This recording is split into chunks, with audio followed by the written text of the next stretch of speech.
Bismillahirrahmanirrahim.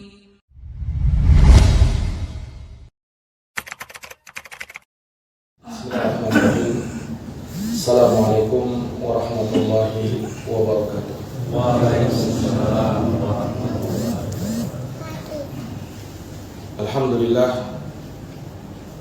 Alhamdulillahi rabbil alamin. Wa bihi nasta'inu ala umuri dunya waddin. Asyhadu an la ilaha illallah wahdahu la syarika lah, ilahul awwalin wal akhirin. Wa asyhadu anna Muhammadan abduhu wa rasuluhu as-sadiqul amin. Sallallahu alaihi wa ala alihi wa sahbihi wa man tabi'ahum bi ihsanin ila yaumiddin wa sallama tasliman katsira, amma ba'd. Allahumma la ilma lana illa ma 'allamtana innaka antal alimul hakim. Allahumma 'allimna ma yanfa'una wanfa'na bima 'allamtana wa zidna ilman ya karim. Ma'asyiral muslimin wal muslimat, al-ikhwa wal akhwat, hadirin wal hadirat, jamaah salat maghrib yang dirahmati dan dimuliakan oleh Allah. Alhamdulillah wa syukrulillah wa la haula wa la quwwata illa billah. Segala puji hanya bagi Allah yang dengan nikmat-nikmatnya tertunai segala amal-amal kebajikan. Salawat dan salam semoga senantiasa tercurahkan kepada uswah dan qudwah kita, Nabiullah Muhammad bin Abdullah sallallahu alaihi wasallam, kepada keluarga, para sahabat, serta orang-orang yang senantiasa meniti jalannya sampai hari kiamat. Ma'asyiral muslimin wal muslimat, jamaah Masjid Al-Husna yang dirahmati oleh Allah. Pada malam hari yang berbahagia ini, insyaallah ta'ala kita akan melanjutkan pembahasan dari tafsir Juz Amma, di mana kita telah selesaikan tafsir dari surat Al-Fajr. Maka pada malam hari ini kita akan beranjak pada tafsir surat Al-Ghasyiyah. Al-Ghasyiyah artinya hari kiamat, hari pembalasan yang menyadarkan seluruh manusia. Allah Subhanahu wa taala menamakan atau disebut surat ini dengan surat Al-Ghasyiyah sebab di awal ayatnya disebut dengan Al-Ghasyiyah, hal ataka hadithul Ghasyiyah.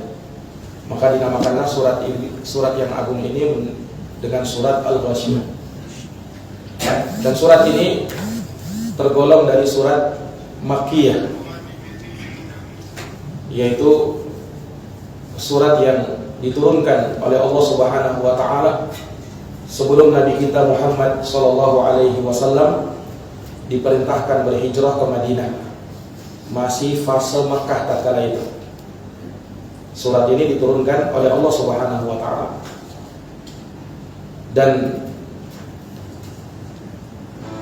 surat ini dikatakan sebagai surat Makkiyah berdasarkan pendapat banyak dari para ulama, bahkan dinukil ijma' akan hal tersebut dari Al-Imam Al-Qurtubi rahimahullah, juga Al-Imam As-Suyuti, serta Al-Allamah Ibnu Ashur menukilkan ijma', kesepakatan para ulama bahwa surat Al-Ghasyiyah tergolong dari surat Makkiyah, bukan surat Madaniyah.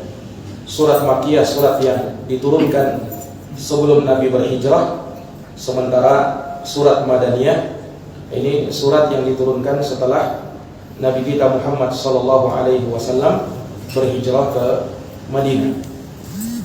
Dan sebagaimana yang dimaklumi bersama bahwa di antara ciri dari surat Makkiyah itu banyak bercerita tentang surga dan neraka. Ini ciri-ciri dari surat Makkiyah, surat yang banyak bercerita tentang surga, neraka, dan negeri akhirat. Nah, Dan ini memang mencocoki keadaan pada waktu itu, di mana Al-Quran ini diturunkan oleh Allah Subhanahu wa Ta'ala kepada Nabi kita Muhammad Sallallahu Alaihi Wasallam yang tatkala itu hidup di tengah bangsa Arab, yang banyak dari mereka ketika Rasulullah Sallallahu Alaihi Wasallam mendakwahkan Islam ini, banyak yang menolaknya, banyak yang tidak beriman dengannya. Maka sangat cocok manakala surat-surat yang turun pada waktu itu bukan surat-surat yang memotivasi untuk beramal, karena mereka belum beriman. Bagaimana mereka mau beramal sementara iman belum ada?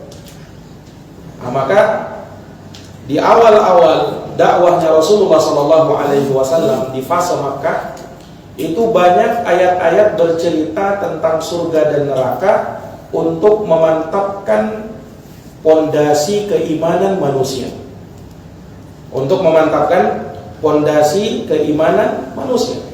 Sebab ketika iman sudah kuat, akan mudah untuk membangun apa yang ada di atasnya. Berbeda ketika pondasinya lemah, keimanan belum ada, maka akan sulit untuk membangun apa yang ada di atasnya. Maka ini uslub atau metode Allah Subhanahu wa Ta'ala dalam menyeru manusia kepada Islam dan iman. Dan ini metode Rasulullah Sallallahu Alaihi Wasallam ketika menanamkan keimanan kepada manusia. Diajak dulu dan diingatkan dulu akan negeri akhirat, akan adanya hari pembalasan, akan adanya surga bagi orang-orang yang beramal saleh, dan adanya neraka bagi mereka yang kafir dan durhaka kepada Allah Subhanahu wa Ta'ala. Nah, ketika iman sudah kuat, iman sudah kokoh, barulah setelahnya turun surat-surat yang menjelaskan tentang sholat, tentang puasa, tentang sedekah, tentang haji, dan semua hukum-hukum syariat. Nah, itu baru pada fase Madinah, ketika Nabi kita Muhammad SAW diperintahkan untuk berhijrah ke Madinah. Kebanyakan ayat-ayat yang turun berkisar tentang ahkam syariah, hukum-hukum syariat. Kenapa? Karena orang-orang di Madinah ketika itu sudah banyak yang beriman, sudah percaya kepada Islam dan iman, sudah beriman kepada Rasulullah SAW. Maka untuk mengokohkan iman mereka, untuk membuktikan iman mereka, maka itu dengan diperintahkan untuk melakukan amal-amal kebajikan dan dilarang untuk melakukan amal-amal keburukan. Nah, surat Al-Ghasyiyah yang akan kita baca pada malam hari ini adalah surat Makkiyah yang banyak bercerita tentang surga dan neraka. Para hadirin yang dirahmati dan dimuliakan oleh Allah, surat yang mulia ini terdiri dari 26 ayat yang insyaallah ta'ala banyak dari kita sudah menghafalkannya. Nah, maka surat yang agung ini terdiri dari 26 ayat, dan itu tidak ada silang pendapat di kalangan para ulama. Global kandungan dari surat ini bercerita tentang 3 hal. Nah, ini kita bahas dulu global kandungan mujmal dari surat yang agung ini, supaya kita bisa memahami apa isi dari surat ini. Setelahnya baru akan kita tafsirkan ayat demi ayat. Para hadirin yang dirahmati dan dimuliakan oleh Allah, jadi surat ini berisi tentang 3 pembahasan pokok. Yang pertama, penjelasan tentang pembalasan di negeri akhirat. Surat ini pada poin yang pertamanya, pada pembahasan pertamanya, bercerita tentang pembalasan di negeri akhirat. Yang kedua, di dalam surat yang agung ini juga akan dibahas bukti yang sangat kuat akan kemampuan Allah Subhanahu wa Ta'ala untuk membangkitkan manusia. Akan dijelaskan juga di dalam surat ini. Dan Allah Subhanahu wa taala menjabarkan bukti-bukti yang sangat jelas bahwa Allah Subhanahu wa taala kelak akan membangkitkan manusia. Dan yang ketiga, penjelasan akan kewajiban Rasulullah Muhammad sallallahu alaihi wasallam terhadap Islam dan kaum muslimin. Inilah global kandungan dari surat Al-Ghasyiyah. Para hadirin yang dirahmati oleh Allah. Jadi pembahasan yang pertama di dalam surat yang agung ini bercerita tentang pembalasan di negeri akhirat. Yakni orang-orang yang beriman, mereka akan merasakan kebahagiaan dengan pahala-pahala mereka di dalam surga yang penuh dengan kenikmatan. Sementara orang-orang kafir, orang-orang yang tidak beriman, maka mereka kelak akan merasakan azab di negeri akhirat. Nah, ini para hadirin yang dirahmati oleh Allah. Dan pembahasan ini kita bisa temukan mulai dari ayat pertama sampai ayat ke-16 dari surat Al-Ghasyiyah. Nah, yang rinciannya mulai dari ayat pertama sampai ayat ke-7, nah itu bercerita tentang akhirat dan tentang neraka. Nah, Allah Subhanahu wa taala berfirman, "Hal ataka haditsul ghasyiyah?" Bukankah telah datang kepadamu berita tentang hari kiamat, hari pembalasan yang menyadarkan semua pandangan-pandangan mata. Wujuhu yawma idin khashi'ah. Wajah-wajah pada hari itu, kata Allah, tertunduk hina.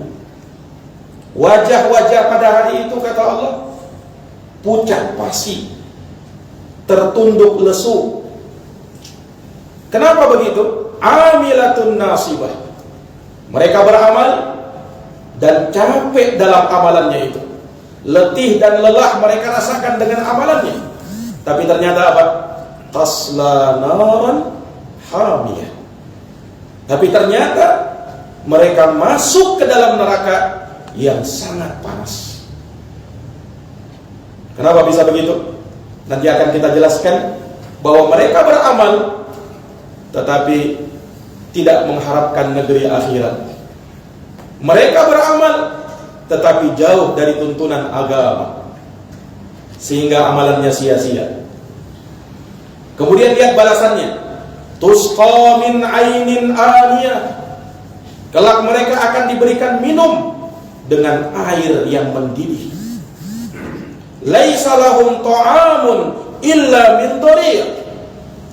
Tidak ada makanan bagi mereka melainkan dari pohon yang berduri. La yusminu wa la yughni min ju'. Yang makanan tersebut tidak bisa membuat gemuk dan tidak bisa menghilangkan rasa lapar. Ini ayat pertama sampai ayat ke-7 menerangkan tentang neraka.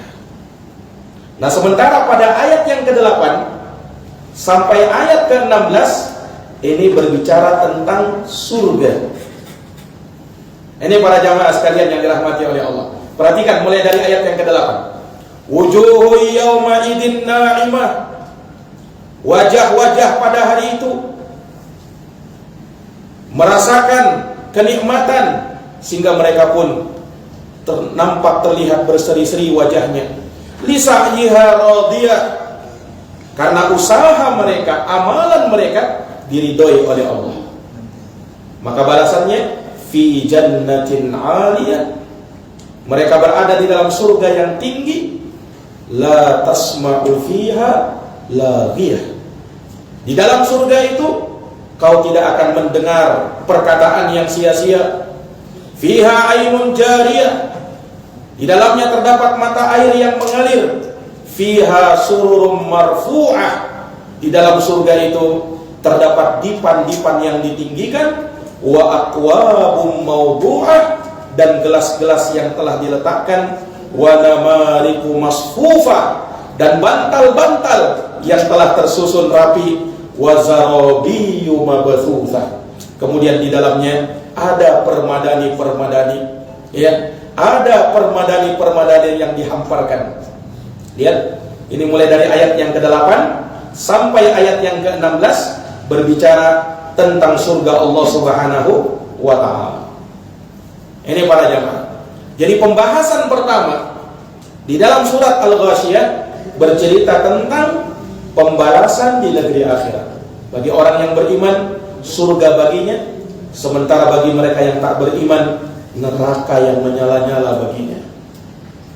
Para jamaah yang dirahmati oleh Allah. Nah, ketika diceritakan tentang negeri akhirat, tentang surga dan neraka, tidak semua manusia yang mau percaya. Tidak semua manusia mau membenarkan berita tersebut.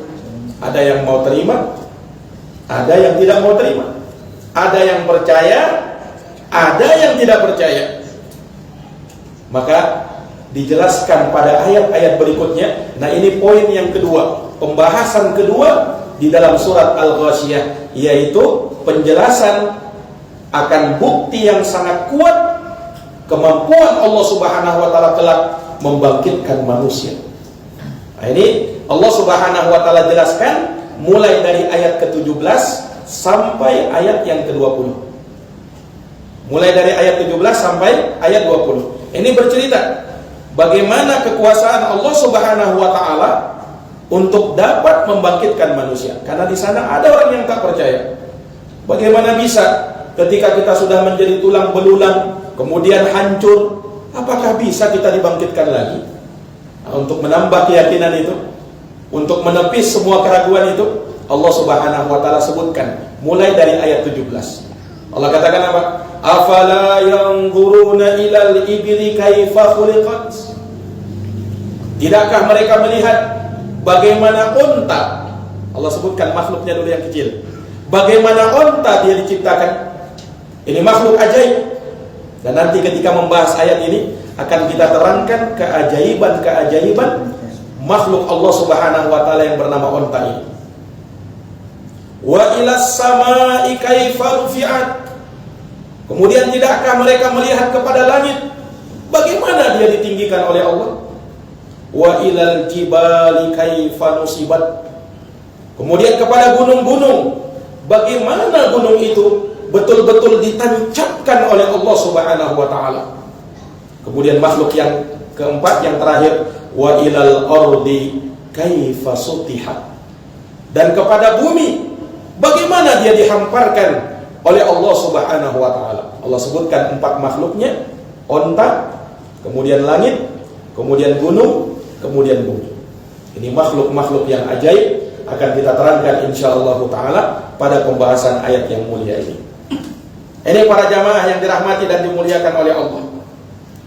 Dan perhatikan, kalau Allah Subhanahu wa ta'ala berbicara dalam rangka untuk membuktikan kemahaperkasaan Allah, kemahakuasaan Allah untuk bisa membangkitkan manusia, Allah sebutkan makhluk-makhluk ini. Dan ini sesuai dengan konteks ayatnya. Dan kepada siapa ayat ini diturunkan tatkala itu? yakni kepada orang-orang Arab tatkala itu. Allah tidak bercerita tentang kuda Nil atau makhluk yang lain, tapi memang yang sesuai dan memang yang sering dilihat oleh orang-orang Arab, onta yang Allah ceritakan. Nah, dan ketika mereka menapak bumi, ya, mereka merambat padang pasir, mereka lihat dataran ini, maka Allah ingatkan tentang bumi. Ketika mereka melihat ke atas langit, betapa indahnya langit biru yang dihiasi dengan awan, ketika malam ada bintang-bintang dan bulan, diingatkan tentang langit. Kemudian ketika mereka melihat ke kanan dan ke kiri mereka, pegunungan-pegunungan yang besar, maka diingatkan lagi tentang gunung. Memang sesuai dengan keadaan mereka tatkala itu. Iya, Allah tidak sebutkan bagaimana pantai misalnya, enggak.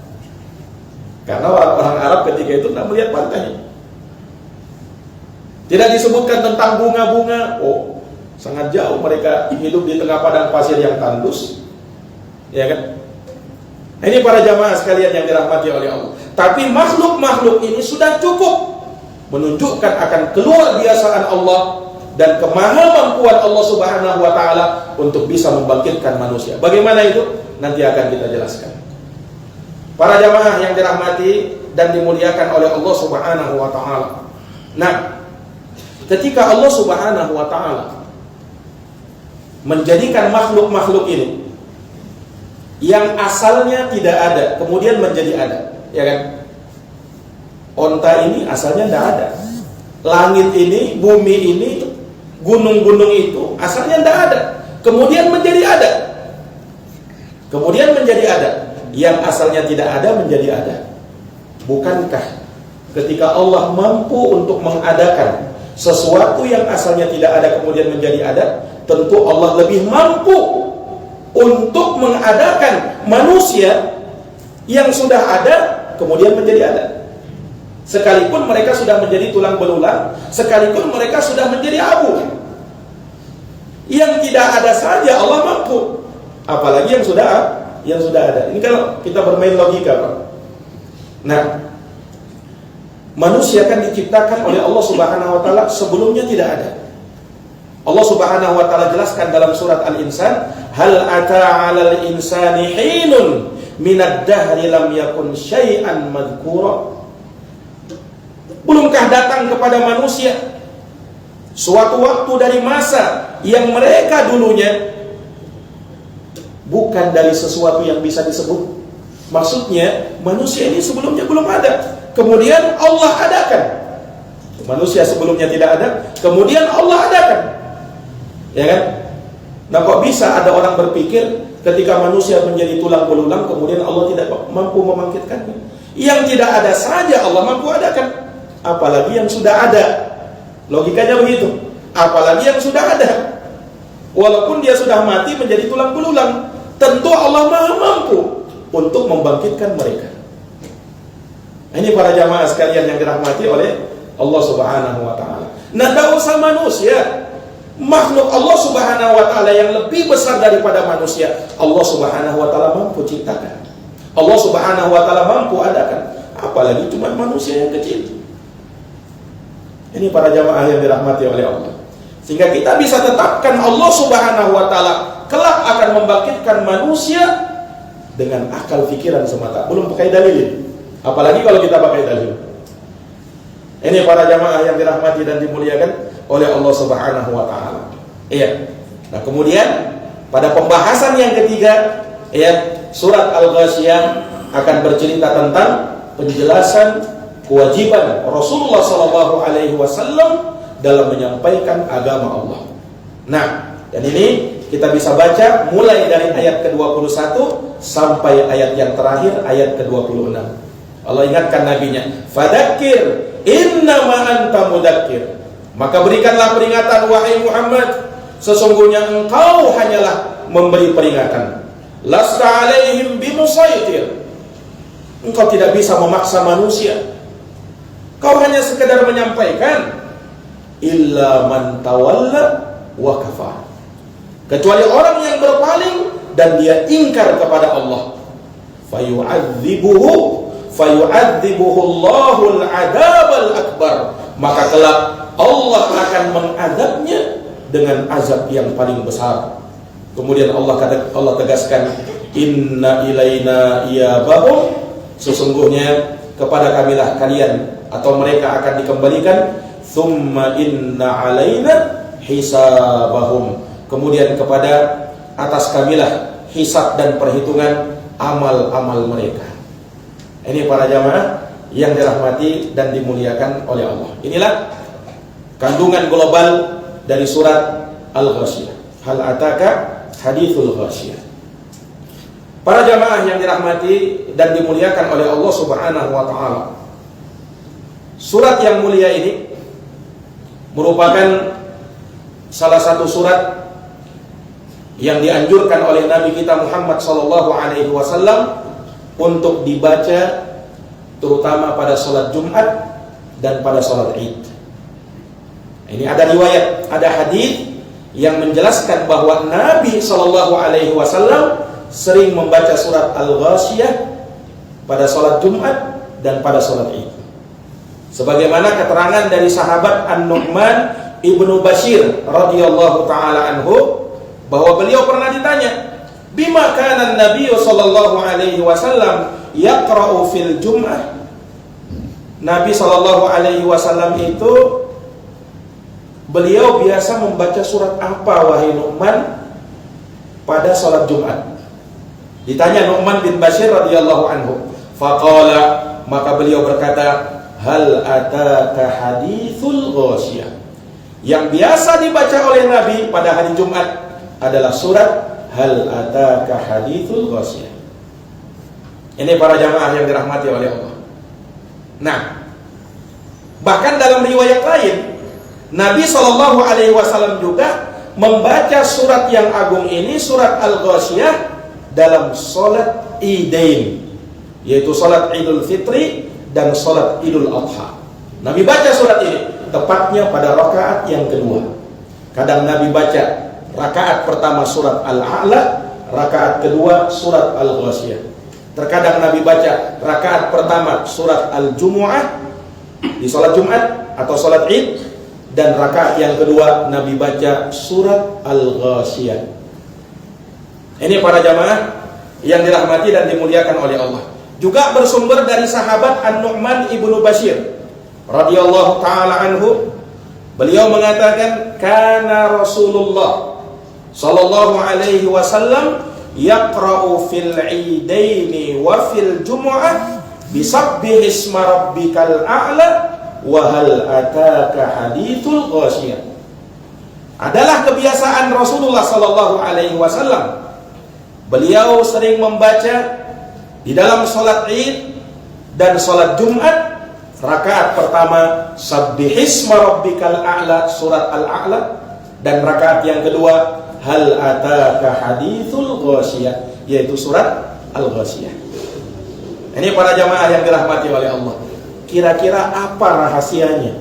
Kenapa Nabi memilih surat ini dibaca pada sholat Id dan dibaca pada sholat Jumat? Hari apa itu Pak? Sholat Jumat. Pada hari Jumat, pada hari tatkala manusia banyak berkumpul. Itu hari Idnya kaum muslimin pada setiap pekannya. Dan juga pada sholat Idul Fitri dan Idul Adha, juga hari raya tahunannya kaum muslimin, di saat manusia banyak berkumpul pada waktu itu. Tentunya Nabi ketika memilih surat ini menunjukkan keistimewaannya, ya kan? Bahkan disebutkan dalam riwayat, Pak, Nabi SAW dalam sebuah riwayat, ketika hari Id bertepatan dengan hari Jumat, ketika hari Id bertepatan dengan hari Jumat, maka pada sholat Id Nabi baca Sabbihisma Rabbikal A'la di rakaat pertama, dan Hal Ataka Hadithul Ghasyiyah di rakaat yang kedua. Pada sholat Jumat kembali Nabi ulang lagi Sabbihisma Rabbikal A'la rakaat pertama, Hal Ataka Hadithul Ghasyiyah rakaat yang kedua. Kenapa Nabi ulang-ulang terus surat ini? Nah, tentu ada rahasia dan kandungannya jamaah sekalian. Kenapa Nabi SAW memilih surat Al-Ghasyiyah terutama untuk beliau baca di saat manusia banyak berkumpul tatkala itu? Apa hikmah dari surat ini? Para jamaah yang dirahmati dan dimuliakan oleh Allah, kita tahu bersama hari Jumat, hari tatkala manusia mendengarkan nasihat dari khatib yang berjumat, yang berkhutbah tatkala itu, ya kan? Hari Id juga demikian. Hari tatkala manusia dianjurkan untuk mendengarkan nasihat khatib yang berkhutbah pada waktu itu. Para jamaah yang dirahmati dan dimuliakan oleh Allah. Nah, surat Al-Ghasyiyah di dalamnya terdapat penjelasan keagungan Allah Subhanahu wa taala dengan keajaiban-keajaiban makhluk ciptaannya. Yang mana dari sana akan muncul apa? Akan muncul pengagungan kepada Allah Subhanahu wa taala. Yani orang berpikir, ketika makhluk Allah Subhanahu wa taala ini saja luar biasa hebatnya, bagaimana lagi dengan Sang Penciptanya? Ya kan? Menumbuhkan itu. Nah, inilah manfaat dari kita apa? Memperhatikan luar biasanya ciptaan Allah.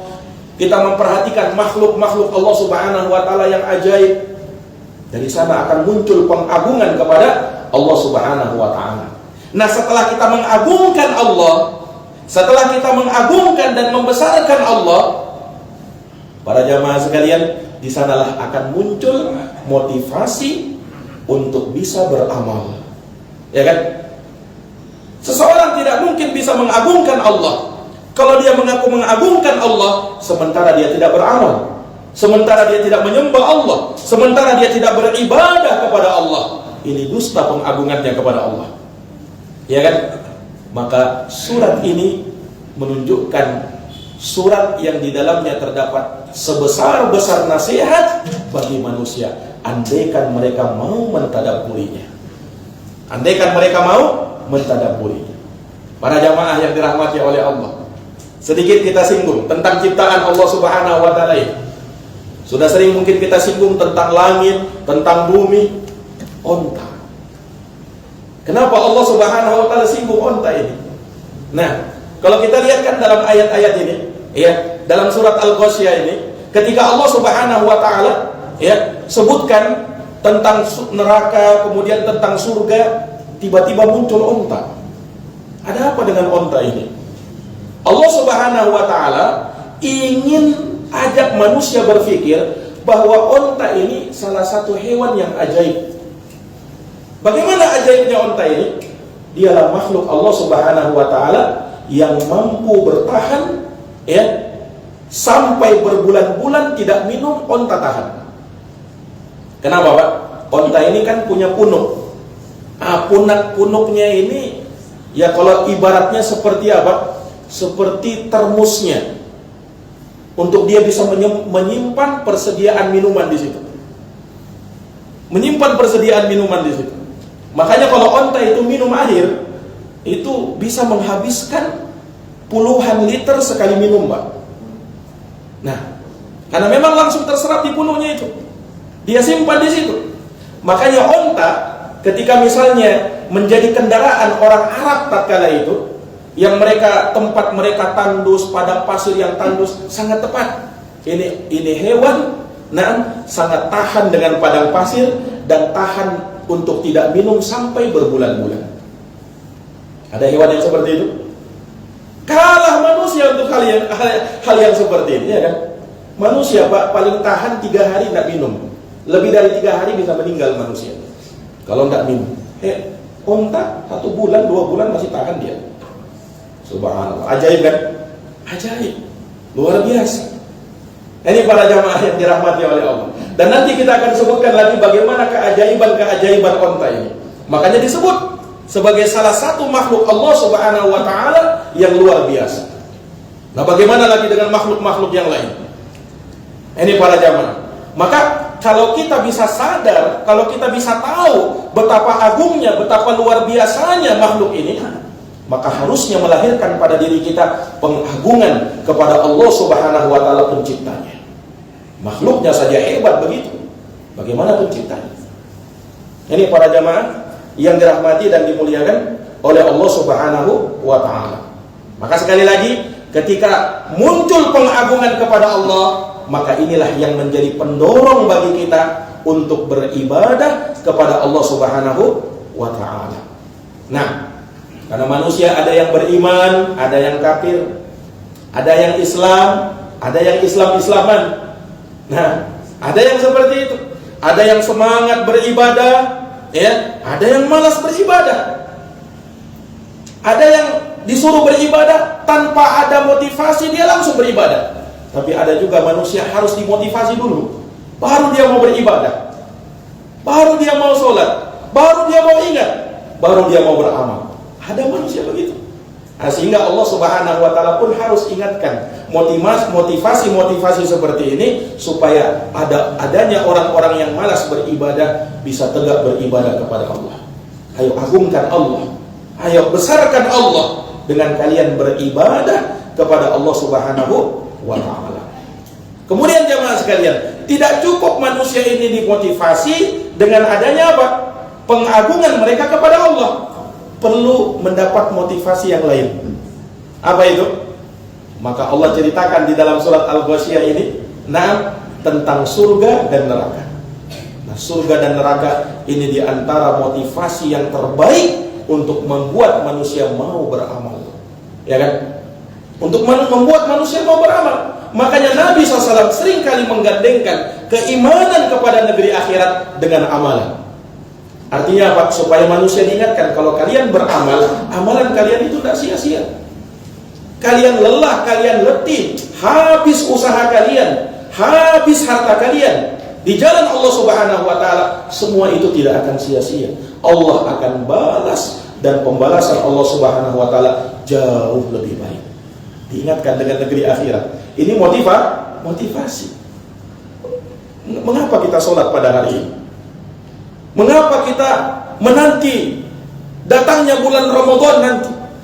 Untuk apa kita beribadah, bercapek-capek, sholat subuh, bahkan sholat malam, yang tadinya kita ngantuk-ngantuk luar biasa, kita mau beribadah, kita mau menyedekahkan sebagian dari harta kita, padahal kita sangat mencintainya. Apa yang membuat kita bisa melakukan seperti itu? Kalau bukan keimanan kepada negeri akhirat. Kita sadar, kita tahu bahwa di sana ada surga dan ada neraka. Dan tempat manusia bisa ke surga atau bisa ke neraka. Tidak ada tempat yang ketiga, Pak. Maka dengan itulah cukup menjadi motivasi bagi kita untuk beriman kepada Allah dan melakukan amalan-amalan soleh. Ini para jamaah sekalian. Dan memang Allah Subhanahu wa ta'ala ingatkan di dalam surat yang mulia ini, di dalam surat Al-Ghasyiyah, di awal-awal ayatnya Allah singgung tentang hari kiamat. Hal ataka hadithul ghasyiyah. Belumkah datang kepada kalian wahai manusia berita tentang hari kiamat, berita tentang hari pembalasan, yang membuat mata-mata tersadar, yang membuat hati-hati tersadar? Belumkah datang kepadamu berita tentang hari kiamat itu? Para jamaah yang dirahmati dan dimuliakan oleh Allah Subhanahu wa ta'ala, ini sebagai peringatan dari Allah Subhanahu wa ta'ala. Kemudian jamaah sekalian, manusia itu ketika dia sudah tahu ilmunya, dan ketika dia sudah bisa amalkan apa yang menjadi dia, apa yang dia tahu dari ilmunya itu, tidak cukup sekedar itu, Pak. Masih ada kewajiban berikutnya. Apa itu? Mendakwahkannya. Iya. La yu'minu ahadukum hatta yuhibba li akhihi ma yuhibbu li nafsihi. Tidak benar iman seseorang sampai dia cinta kepada saudaranya seperti dia cinta kepada dirinya sendiri. Ketika kita sangat senang, ketika kita sangat bahagia untuk kita beriman dan beramal soleh, nah, yang seperti ini tidak akan sempurna melainkan ketika kita pun ingin, ketika kita pun cinta, manakala saudara-saudara kita pun bisa merasakan kebahagiaan apa yang kita rasakan dengan beriman dan beramal soleh. Makanya mesti berdakwah, mesti menyampaikan, ya kan? Dan Allah Subhanahu wa ta'ala ingatkan di dalam surat yang agung ini, fadzakir innama anta mudzakir. Ini ayat walaupun tertuju kepada Nabi, tetapi Nabi saja kalau diperintah berdakwah, umatnya tentu lebih harus lagi. Ini para jamaah, fadzakir, sesungguhnya engkau hanya memberi peringatan. Fadzakir, beri peringatan. Innama anta mudzakir, kamu itu hanya memberi peringatan. Artinya jamaah sekalian, ketika kita memberi peringatan kepada manusia, tugas kita hanya itu. Lasta alaihim bimusaitir. Tugas kamu bukan memaksa orang.